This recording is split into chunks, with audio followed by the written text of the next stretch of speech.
Assalamualaikum warahmatullahi wabarakatuh. Kepada yang terhormat Bapak Puadi MM selaku dosen dari MK Manajemen Sumber Daya Manusia dan teman-teman sekalian yang saya banggakan. Sebelumnya izin memperkenalkan diri, nama saya Muhammad Aldo Fadilah selaku moderator dari kelompok 2.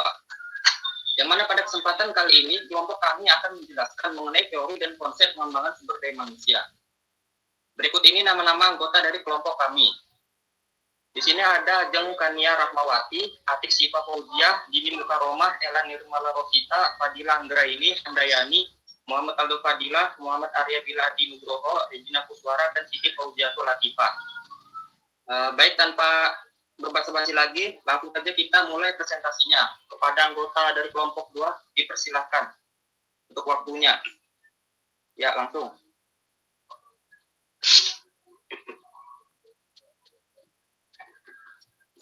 Assalamualaikum warahmatullahi wabarakatuh. Nama saya Arya, saya dari kelompok 2. Mana itu slide-nya? Saya ingin menjelaskan tentang pengertian pengembangan sumber daya manusia.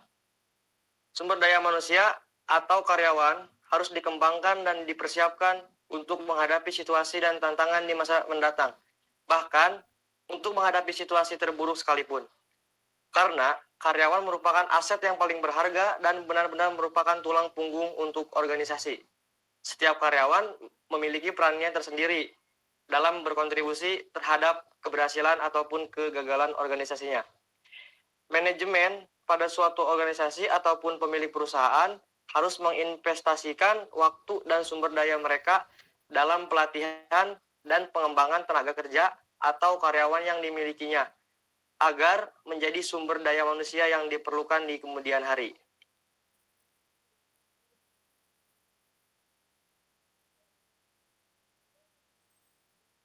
Slide selanjutnya.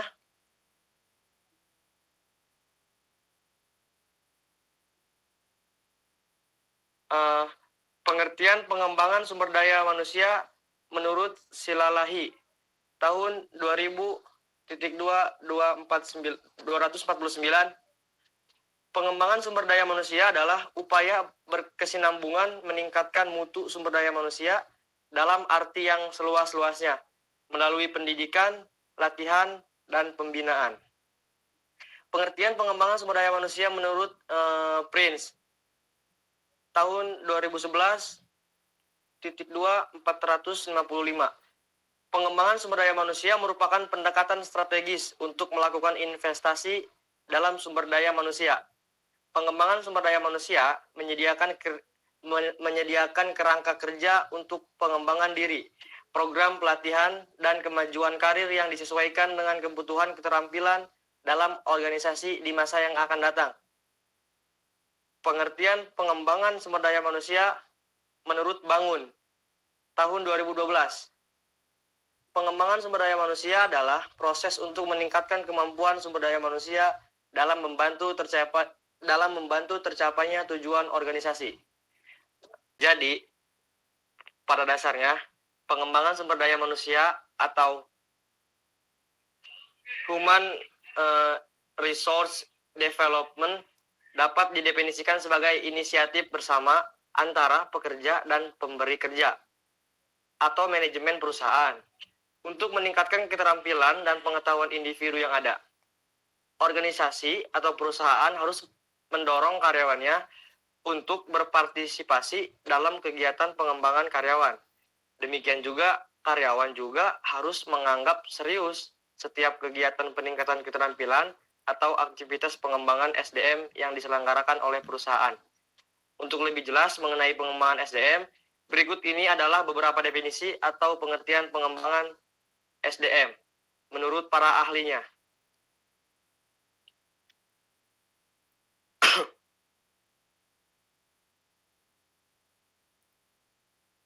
Tujuan pengembangan sumber daya manusia. Tujuan pengembangan sumber daya manusia secara umum adalah untuk meningkatkan kualitas para pekerja atau manusia melalui program pendidikan dan pelatihan, agar menciptakan sebuah produk yang berkualitas dan mampu memajukan perusahaan dan organisasi. Berikut ini adalah rincian dan tujuan pengembangan sumber daya manusia sebagai berikut.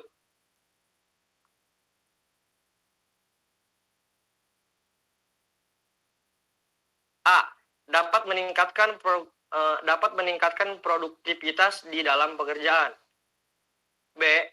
Mengurangi kerusakan produk. C. Semua berjalan secara efisien. D. Meningkatkan tingkat pelayanan kepada konsumen. E.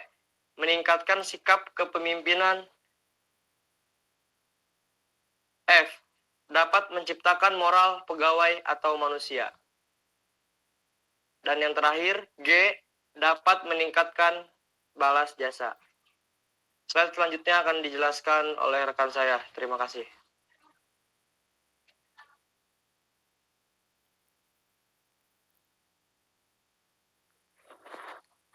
Prinsip pengembangan SDM. Prinsip pengembangan SDM adalah peningkatan efektivitas dan efisiensi kerja masing-masing karyawan di posisi dan jabatannya.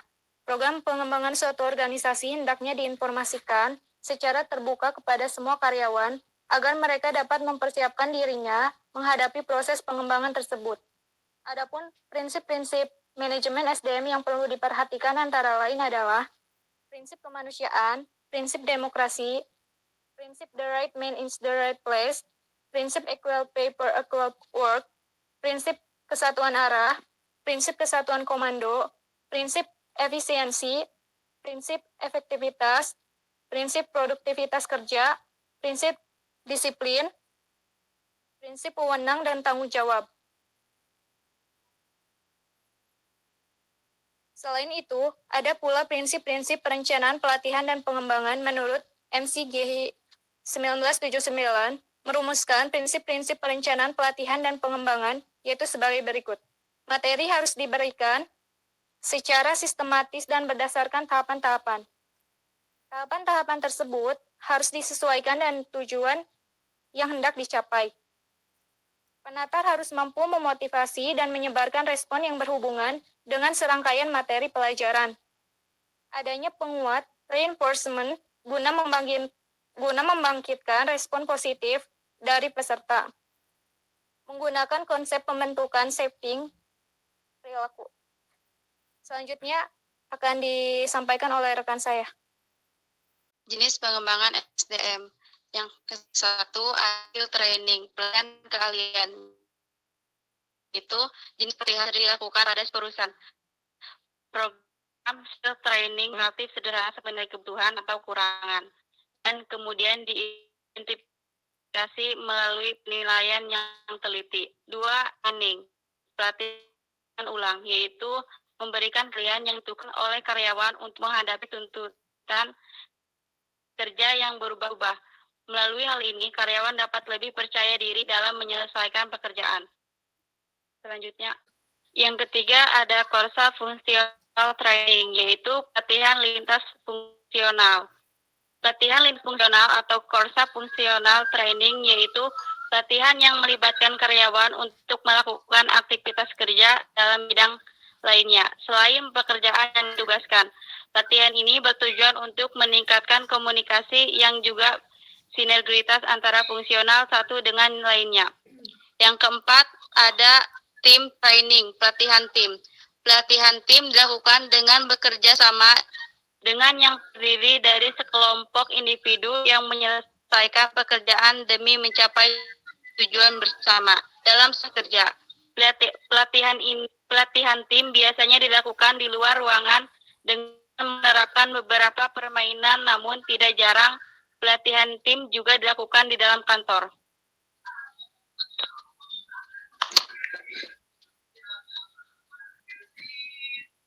Yang kelima ada language training, pelatihan bahasa.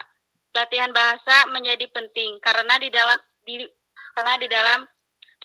di masa depan atau di bahkan saat ini beberapa perusahaan lokal sudah terhubung dengan perusahaan asing. Dengan adanya pelatihan bahasa, karyawan dapat meningkatkan komunikasi bahasa asing dan dapat memberikan value tambahan pada karyawan. Yang keenam, teknologi training, pelatihan teknologi. Beberapa perusahaan atau fungsi pasti menerapkan teknologi. Pelatihan teknologi bertujuan untuk meningkatkan produktivitas dan keahlian karyawan. Yang ketujuh ada creativity training, pelatihan ke aktivitas. Pelatihan ke aktivitas yaitu pelatihan dengan memberikan peluang untuk mengeluarkan gagasan sebebas mungkin berdasarkan pada nilai rasional. Gagasan tersebut nantinya dapat dikembangkan untuk membangun perusahaan yang lebih baik.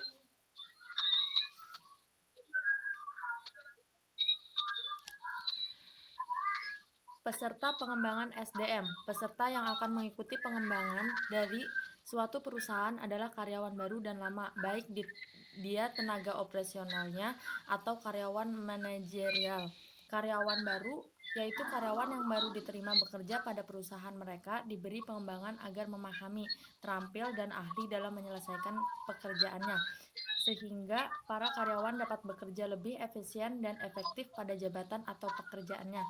Yang kedua, karyawan lama, yaitu karyawan lama oleh perusahaan ditugaskan untuk mengikuti pengembangan seperti balai pustaka latihan kerja. Beberapa metode pengembangan SDM perusahaan. Pengembangan SDM merupakan sebuah upaya dan rangkaian aktivitas yang berkesinambungan untuk meningkatkan mutu dan melahirkan perubahan sikap karyawan yang dilakukan dalam waktu tertentu. Pengembangan SDM dilakukan dengan mencakup banyak hal seperti pengembangan karir karyawan, pelatihan karyawan, manajemen dan pengembangan kerja, pendampingan, perencanaan suksesi, pembinaan, identifikasi karyawan utama, pengembangan organisasi, dan pemberian bantuan dana edukasi. Pengembangan SDM bertujuan untuk menemukan serta mengeluarkan potensi yang ada diri karyawan. Yang menemukan serta mengeluarkan potensi yang ada pada diri karyawan yang selama ini masih terpendam untuk tujuan pengembangan personal dan perusahaan. Terdapat beberapa metode pengembangan SDM, antara lain 1. Pelatihan. Pelatihan merupakan salah satu metode umum yang digunakan untuk pengembangan tenaga kerja. Yang kedua, magang. Metode pengembangan SDM berikutnya yaitu dengan dilakukannya magang.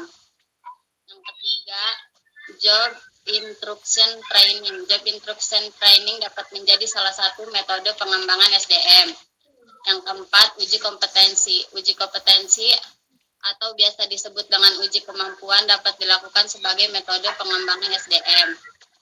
Yang kelima, praktik laboratorium. Metode pengembangan SDM yang dilakukan dengan praktik laboratorium dirancang untuk meningkatkan keterampilan secara internasional.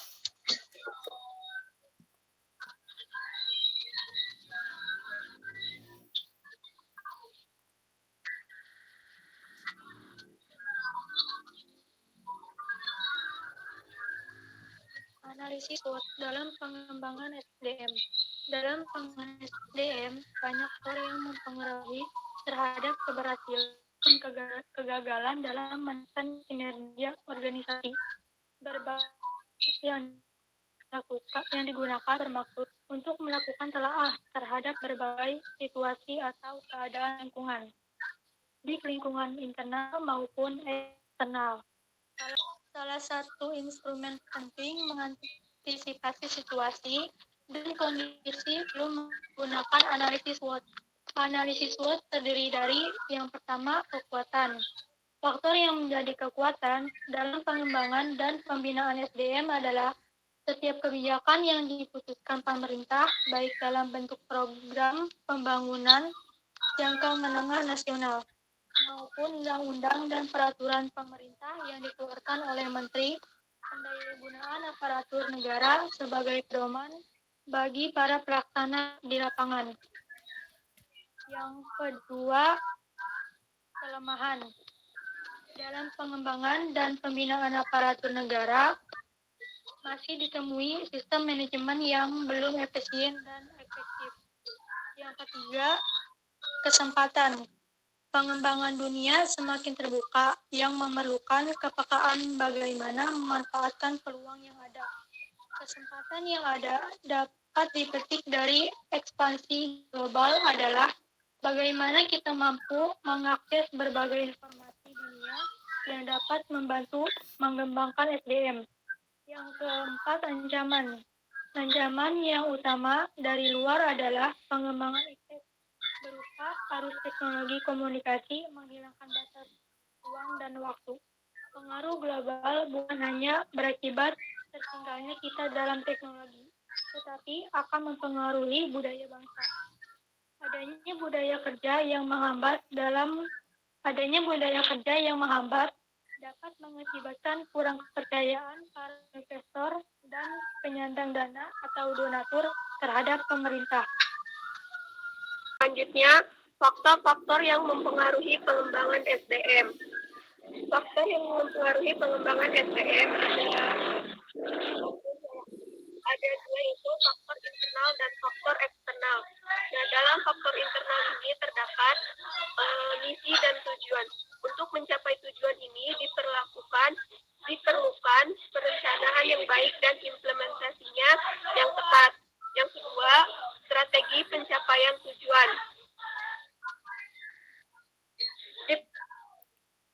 Diperlukan kemampuan karyawan untuk memperkirakan dan mengantisipasi keadaan di luar. Yang ketiga, sifat dan jenis tujuan. Sifat dan jenis kegiatan organisasi sangat penting terhadap pengembangan SDM atau sumber daya manusia. Selanjutnya, jenis teknologi yang digunakan. Pengembangan organisasi diperlukan untuk mempersiapkan tenaga dalam mengoperasikan teknologi atau mungkin terjadinya otomatisasi kegiatan-kegiatan yang semula dilakukan oleh manusia. Nah, faktor eksternalnya terdapat kebijakan pemerintah. Kebijakan pemerintah baik yang dikeluarkan melalui perundang-undangan, peraturan pemerintah, surat keputusan menteri maupun pejabat pemerintah merupakan arahan yang harus diperhitungkan oleh organisasi. Yang selanjutnya, sosial budaya masyarakat. Faktor sosio-budaya masyarakat tidak dapat diabaikan oleh suatu organisasi. Hal ini dapat dipahami karena suatu organisasi apapun didirikan untuk kepentingan masyarakat yang mempunyai latar belakang sosial budaya yang berbeda-beda. Selanjutnya, perkembangan ilmu pengetahuan dan teknologi. Perkembangan ilmu pengetahuan dan teknologi di luar organisasi dewasa ini telah sedemikian pesatnya. Organisasi yang baik harus mengikuti arus tersebut dan harus mampu memilih teknologi yang tepat. Oleh karena itu, kemampuan karyawan organisasi harus diadaptasikan dengan kondisi tersebut. Terima kasih.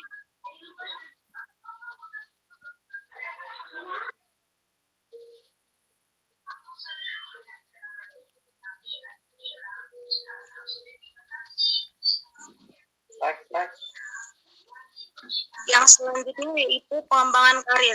Pengembangan karir merupakan tanggung jawab suatu organisasi yang menyiapkan karyawan dengan kualifikasi dan pengalaman tertentu, agar pada waktu dibutuhkan organisasi sudah memiliki karyawan dengan kualifikasi tertentu. Tepatnya, paternalistik dari atas ke bawah dan tersentralisasi. Pengembangan karir dapat dilihat dari dua perspektif, yaitu individu dan institusi. Perencanaan karir seseorang yang berpusat pada individu adalah perencanaan yang lebih berpusat pada karir individu. Sedangkan yang berpusat pada institusi adalah yang fokus pada pekerjaan dan pengidentifikasian jalan karir yang memberikan kemajuan yang logis atas orang-orang di antara pekerjaan dalam organisasi. Pengembangan karir dapat dijelaskan dari dua perspektif, yaitu internal dan eksternal. Yang pertama, ada pengaruh lingkungan eksternal, yaitu peraturan perundang-undangan dan persyaratan yang dikeluarkan oleh pemerintah.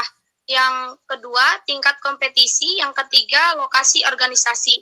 Yang selanjutnya ada pengaruh lingkungan internal, yaitu tujuan organisasi, budaya organisasi, sifat pekerjaan, gaya kepemimpinan dan pengalaman.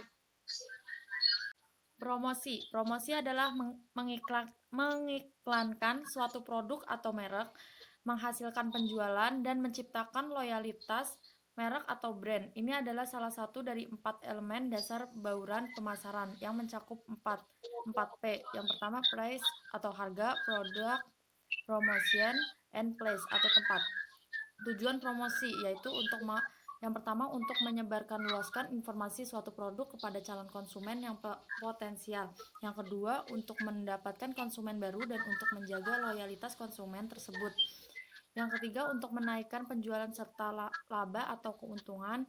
Yang keempat untuk membedakan dan mengunggulkan produknya dibandingkan dengan produk kompetitor. Yang terakhir untuk branding atau membentuk citra produk di mata konsumen sesuai dengan yang diinginkan. Jenis-jenis promosi yaitu yang pertama promosi secara fisik. Promosi dapat diadakan di lingkungan fisik yang biasanya dilakukan pada acara-acara tertentu atau event-event khusus yang diadakan di suatu tempat seperti pameran, bazar, festival, konser, dan semacamnya. Biasanya para penjual membuka semacam stand atau booth untuk menampilkan dan menawarkan produk atau jasanya. Yang kedua, promosi melalui media tradisional. Yang dimaksud jenis promosi melalui media tradisional adalah via media cetak seperti koran, majalah, tabloid, dan sejenisnya, dan media elektronik seperti radio dan televisi, serta media di luar ruangan seperti iklan, banner, atau papan reklame atau papan billboard. Next.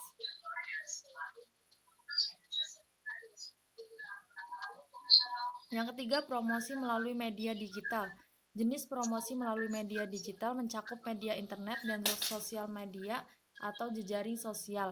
Ini adalah cara modern untuk berpromosi karena memungkinkan orang melihat produk atau jasa yang dipromosikan melalui teknologi terkini seperti ponsel atau laptop. Banyak para pengusaha yang sudah beralih menggunakan media digital sebagai strategi promosi mereka karena memang media digital saat ini merupakan cara paling efektif untuk menjangkau konsumen mereka setiap hari. Lebih dari 2,7 miliar orang menggunakan internet di seluruh dunia, yaitu sekitar 40% dari populasi dunia. 67% dari semua pengguna internet secara global menggunakan media sosial. Next.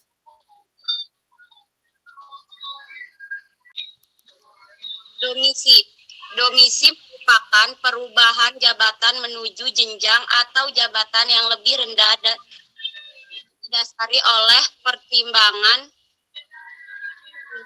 prestasi dan kemampuan kerja karyawan yang menangani. Dari pengertian tersebut sudah cukup jelas bahwa domisi adalah kebalikan dari promosi yang berarti kenaikan jabatan ke jenjang yang lebih tinggi. Proses domisi memang bukan sebuah proses yang mudah, tetapi dalam beberapa kasus, domisi karyawan harus dilakukan. Misal, jika seorang karyawan tidak mampu bekerja dengan baik pada pekerjaan yang sekarang, maka tidak ada pilihan lain mengurangi tugas dan tanggung jawabnya. Aturan mengenal domisi secara implisit terdapat di dalam pasal 161 ayat 1 dan 2 Undang-Undang Nomor 13 Tahun 2003 tentang ketenagaan.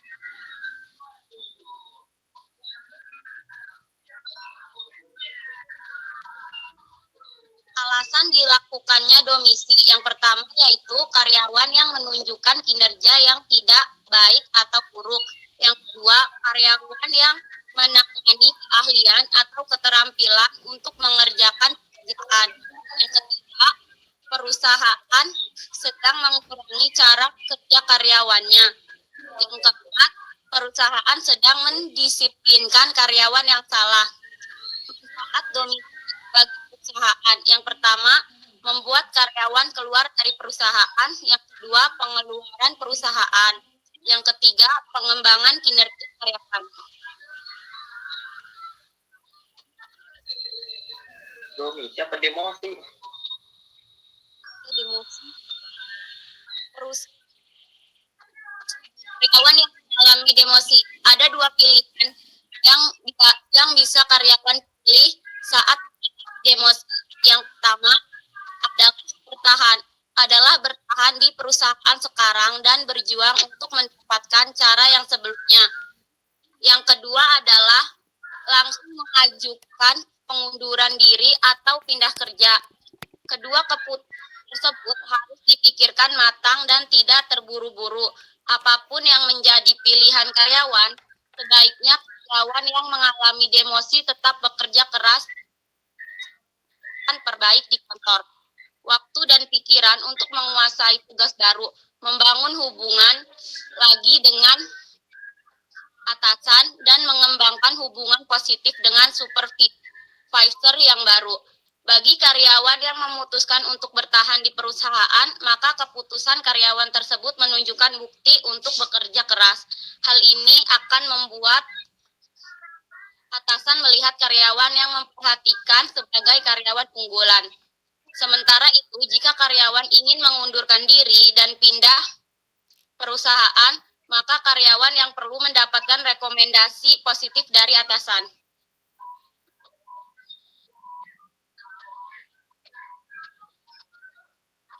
Yang terakhir yaitu mutasi. Mutasi berasal dari Latin mutasus, yang artinya perubahan. Mutasi adalah perubahan materi genetik, buka kurung DNA, dan kromosom yang dapat diwariskan secara genetis pada keturunannya. Secara umum, mutasi adalah sumber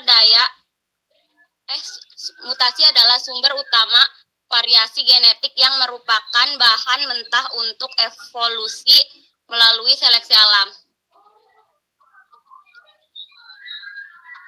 Macam-macam mutasi, yang pertama yaitu mutasi gen atau mutasi trik. Yang kedua yaitu mutasi kromosom. Dan yang ketiga yaitu translokasi, dan yang keempat inversi.